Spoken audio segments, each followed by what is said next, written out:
সরকারের নতুন সামাজিক সুরক্ষা উদ্যোগের অংশ হিসেবে আগামী 10 মার্চ থেকে বগুড়ায় ফ্যামিলি কার্ড বিতরণ কার্যক্রম শুরু হতে যাচ্ছে। জাতীয় পরিচয়পত্র এনআইডি কার্ডের তথ্যভিত্তিক এই কর্মসূচির আওতায় প্রতিটি পরিবারের তথ্য সংরক্ষণ করা হবে, যাতে প্রকৃত অভাবী ও নিম্ন আয়ের মানুষরাই এই সুবিধা পেতে পারেন এবং সহায়তা বিতরণে স্বচ্ছতা নিশ্চিত করা যায়।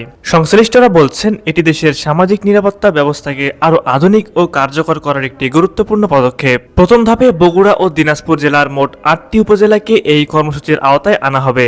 এর মধ্যে পাইলট বা পরীক্ষামূলক কার্যক্রম শুরু হবে বগুড়া গাবতলী এবং দিনাজপুর নবাবগঞ্জ উপজেলা সহ 8টি উপজেলায়। ফ্যামিলি কার্ডের মাধ্যমে উপকারভোগী পরিবারগুলো মাসিক নগদ সহায়তা অথবা নির্ধারিত মূল্যের নিত্য প্রয়োজনীয় পণ্য সংগ্রহ করতে পারবেন।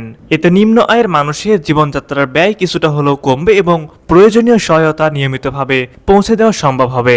তবে নীতিমালা অনুযায়ী প্রতিটি পরিবারের জন্য কেবল একটি কার্ড ইস্যু করা হবে, যাতে প্রকৃত সুবিধাভোগী নির্বাচন সহজ হয় এবং অপব্যবহার রোধ করা যায়।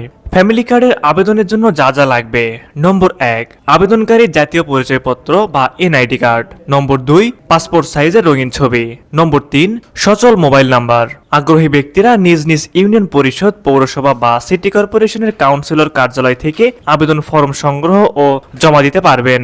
পাশাপাশি ঘরে বসে দ্রুত আবেদন করার সুবিধার্থে সরকার একটি বিশেষ অনলাইন পোর্টাল চালু করেছে, যার মাধ্যমে সহজে আবেদন প্রক্রিয়া সম্পন্ন করা যাবে। এই উদ্যোগ চালু হলে বগুড়ার নিম্ন আয় ও অসচ্ছল পরিবারের জন্য তা বড় ধরনের সহায়তা হিসেবে কাজ করবে এবং তাদের জীবনযাত্রায় ইতিবাচক পরিবর্তন আনবে। একই সঙ্গে সামাজিক নিরাপত্তা কর্মসূচির আওতা বাড়িয়ে দরিদ্র জনগোষ্ঠীর জন্য একটি টেকসই সহায়তা কাঠামো গড়ে তুলতে সহায়ক হবে।